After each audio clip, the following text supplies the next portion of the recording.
Baghdad की उन सुबहों में जब फिजा में अजान की आवाज़ खुलकर दिलों को सुकून देती थी और धूप मस्जिदों के गुंबदों पर सोने की तरह चमकती थी, उसी शहर के एक कोने में एक ऐसा भी घर था जहां उम्मीद की लौ बहुत धीमी पड़ चुकी थी। उस घर में रहने वाला शख्स था अब्दुल रहीम।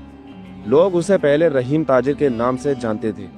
उसका कारोबार दूर दूर तक मशहूर था, मगर वक्त की आंधी जब चलती है तो बड़े बड़े दरख्त भी जड़ से हिल जाते हैं।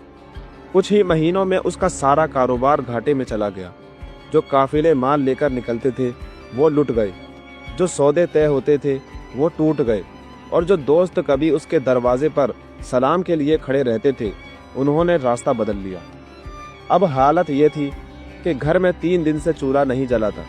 उसकी बीवी आयशा बच्चों को दिलासा देती रहती, मगर उसकी अपनी आंखों में भी चिंता साफ दिखाई देती।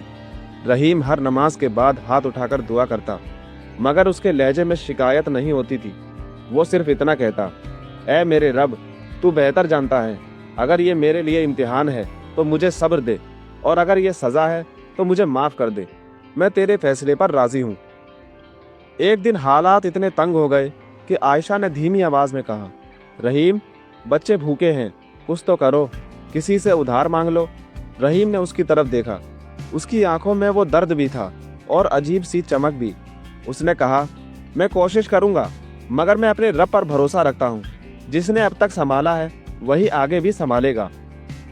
उस दिन वो काम की तलाश में शहर से बाहर निकल गया। चलते चलते वो एक सुनसान रास्ते पर पहुंचा जहां एक पुराना कुआं था। पास ही एक खजूर का पेड़ खड़ा था जिसकी छांव में अक्सर मुसाफिर आराम करते थे। रहीम ने सोचा, थोड़ी देर बैठकर दुआ कर लें। उसने वजू किया, 2 रकात नफिल पढ़ी और सजदे में गिर पड़ा। उसकी आंखों से आंसू बहते रहे। या अल्लाह, मैं टूटना नहीं चाहता। मेरे बच्चों का तेरे सिवा कोई सहारा नहीं। उसी वक्त दूर से घोड़े की हिनहिनाहट सुनाई दी। उसने सिर उठाया तो देखा एक खूबसूरत घोड़ा कुएं के पास खड़ा है, मगर उसके साथ कोई सवार नहीं। घोड़े की जीन पर एक भारी थैला लटका रहता। रहीम ने इधर उधर देखा, कोई नहीं था। घोड़ा प्यासा था। उसने कुएं से पानी निकालकर उसे पिलाया। जब वो थैले के पास पहुंचा तो उसका मुंह थोड़ा खुला हुआ था। अंदर सोने की अशरफियां चमक रही थी। उसका दिल तेज धड़कने लगा। इतनी दौलत कि उसकी सारी परेशानी खत्म हो सकती थी। बच्चे कभी भूखे नहीं सोएंगे, घर फिर से आबाद हो जाएगा। शैतान ने कान में फुसफुसाया, ये अल्लाह की मदद है, ले लो। मगर उसके अंदर से एक और आवाज आई, ये अमानत है और अमानत में खयानत मत करो। वो वहीं बैठ गया। उसने खुद से कहा, अगर ये मेरा होता तो मुझे ढूंढना नहीं पड़ता। जो अल्लाह देगा हलाल देगा। उसने फैसला किया कि वो इंतज़ार करेगा। रात होने लगी। भूख पेट में मरोड़ रही थी, मगर उसके चेहरे पर सुकून था। कुछ देर बाद मशालों की रोशनी दिखी। कुछ सिपाही दौड़ते हुए आए। उनके साथ एक रौबदार शख्स था। उसने घोड़े को पहचान लिया। वो बगदाद का वजीर था जो पड़ोसी मुल्क से खलीफा से मिलने आया था। थैला देखकर उसकी जान में जान आई। उसने रहीम से पूछा, तुमने इसमें से कुछ लिया? रहीम ने सीधी नज़र से जवाब दिया, मेरा घर भूखा है, मगर मेरा ईमान जिंदा है। मैंने इसे हाथ भी नहीं लगाया। वजीर हैरान रह गया। उसने कहा, चलो मेरे साथ दरबार में, ऐसे लोग कम मिलते हैं। अगले दिन उसे खलीफा के सामने पेश किया गया। दरबार सजा था। अमीर, उमरा, सिपह सालार सब मौजूद थे। खलीफा ने पूछा, तुम्हें लालच नहीं आया? रहीम ने कहा, आया था, बहुत आया था, मगर मैंने सोचा कि अगर मैं ये आज ले लूं तो कल अपने बच्चों की आंखों में कैसे देखूंगा।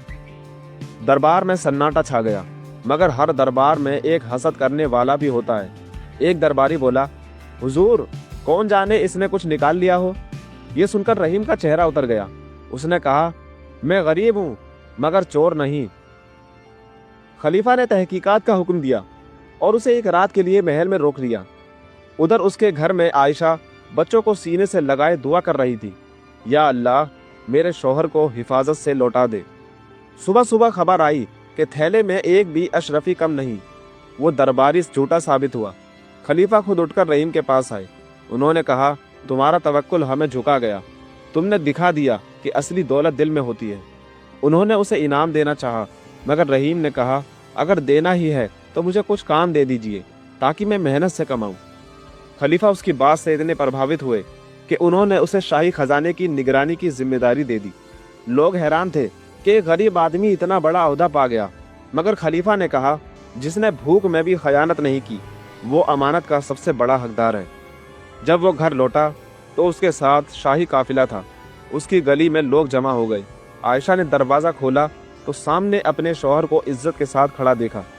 बच्चे दौड़कर उससे लिपट गए। रहीम की आंखों से आंसू बह निकले। उसने आसमान की तरफ देखा और कहा, मौला, तूने मुझे रुलाया भी पर गिरने नहीं दिया। उस दिन के बाद उसकी ज़िंदगी बदल गई, मगर सबसे बड़ी बात यह थी कि उसका दिल नहीं बदला। वो पहले की तरह सादा रहा, नमाज का पाबंद रहा और हर मुश्किल में कहता, तवक्कुल का मतलब हाथ पर हाथ रखकर बैठना नहीं, बल्कि कोशिश के बाद अल्लाह पर भरोसा करना है। सालों बाद जब लोग उससे पूछते कि उस दिन तुमने वो थैला क्यों नहीं लिया, तो वो मुस्कुरा कर कहता, क्योंकि मुझे यकीन था कि जो मेरे नसीब में है वो मुझे ढूंढता हुआ आएगा, और जो नहीं है उसे पकड़ कर भी रखूं तो वो मेरा नहीं होगा। उसकी कहानी बगदाद में मिसाल बन गई। लोग अपने बच्चों को बताते कि देखो तवक्कुल कैसा होता है। वो आदमी जिसने भूख में भी अपने रब को नहीं छोड़ा, अल्लाह ने उसे ऐसा मुकाम दिया कि बड़े बड़े अमीर भी उसकी इज्जत करते थे। और सच यही है कि जब इंसान हर दरवाज़ा बंद देखकर भी ऊपर वाले दरवाजे पर दस्तक देना नहीं छोड़ता, तो फिर ज़मीन के दरवाजे खुद ब खुद खुल जाते हैं। तवक्कुल कोई लफ्ज़ नहीं, एक हाल है, एक ऐसा यकीन जो अंधेरे में भी रोशनी देख लेता है। रहीम की ज़िंदगी इस बात की गवाही बन गई कि जो अल्लाह पर भरोसा करता है उसे दुनिया की कोई ताकत शर्मिंदा नहीं कर सकती। उसकी कहानी सुनकर लोग हैरान रह जाते, मगर रहीम हर बार यही कहता, मैंने कुछ नहीं किया, मैंने सिर्फ अपने रब पर यकीन रखा था, और जिसने अल्लाह को अपना वकील बना लिया उसे किसी और की ज़रूरत नहीं रहती।